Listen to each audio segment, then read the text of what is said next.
ने मीट की दुकानों को बैन किया है। ठीक है। आप इसे सही मानते हैं या गलत?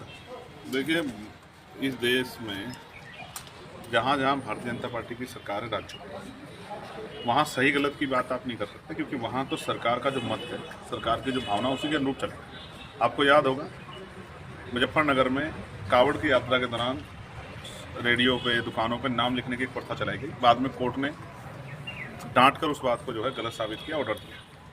फिर आपको याद होगा उसके बावजूद भी बुलडोजर जो है जिसके घर पे चार चला दिया, फिर कोर्ट ने डांट के फटकार के कहा कि आप कानून से ऊपर नहीं हो, संविधान से ऊपर नहीं हो। और अब भी जिस तरह का भेदभाव, डिस्क्रिमिनेशन जो है, ईद तो पहले भी हुई, नवरात्र पहले भी हुई, आपने कभी सुना कि ऐसा हुआ?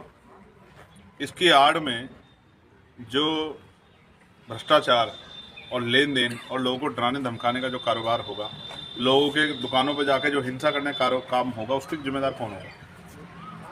मैं तो यही देख रहा हूँ अपने ज़िले में बहुत अच्छी व्यवस्था जो है उस तरह की नहीं कर पाई जिस तरह की होनी चाहिए। तो जब आप सबके साथ सबके विकास और संविधानवादी सरकार की बात करते हैं, तो सभी धर्मों का सम्मान और सभी धर्मों को उस तरह के जो है अवसर देने चाहिए। सिर्फ ये सौगात मोदी और इस तरह की बातें करके काम नहीं चलेगा। और आप कुछ जानना चाहते हैं सौगात मोदी कहाँ से आया?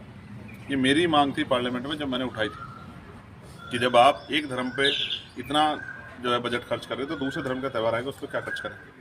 अभी मैंने मुख्यमंत्री से, प्राइम मिनिस्टर से मांग की है कि सिंबल ऑफ नॉलेज डॉक्टर बाबा साहब अम्बेडकर की जयंती आ रही है, जिसको उन्होंने राष्ट्रीय विकास घोषित तो कर दिया हमारी मांग पे, लेकिन उसकी परमिशन एडमिनिस्ट्रेशन नहीं दे रहा, पुलिस नहीं दे रही है कि वो अपना जो है शोभा यात्रा कार्यक्रम या जो है जयंती कार्यक्रम अच्छी तरह कर पाए। जब एक तरफ सरकार जो है शोभा यात्रा की कार्यक्रम की परमिशन नहीं देगी, दूसरी तरफ अवकाश रखी, तो उस अवकाश का फायदा क्या होगा जब हम अपने क्षेत्रों में कार्यक्रम करके अपने लोगों को उनके विचारों प्रति जागरूक ही नहीं कर पाएंगे? तो मेरी मांग है, मैंने लेटर लिखा है मुख्यमंत्री को कि वो नई परमिशन देने का काम जो है, जहाँ जहाँ लोग डॉक्टर बाबा साहब अम्बेडकर में आस्था विश्वास रखते हैं, उनके विचारों को सुनना जानना चाहते हैं, उनको नई परमिशन देने का काम करें। अगर ऐसा नहीं करते हैं तो हमारे लोगों को सावधान रह के समझना चाहिए कि ये सिर्फ नाटक करते हैं, झूठी बातें कर, गुमराह, वोट के लिए गुमराह करने का काम करते हैं। ये बाबा साहब अम्बेडकर का सामान नहीं है। अच्छा, क्या सौगात जो मोदी चलाया बीजेपी ने, क्या मुसलमान डाइवर्ट हो जाएगा बीजेपी की तरफ?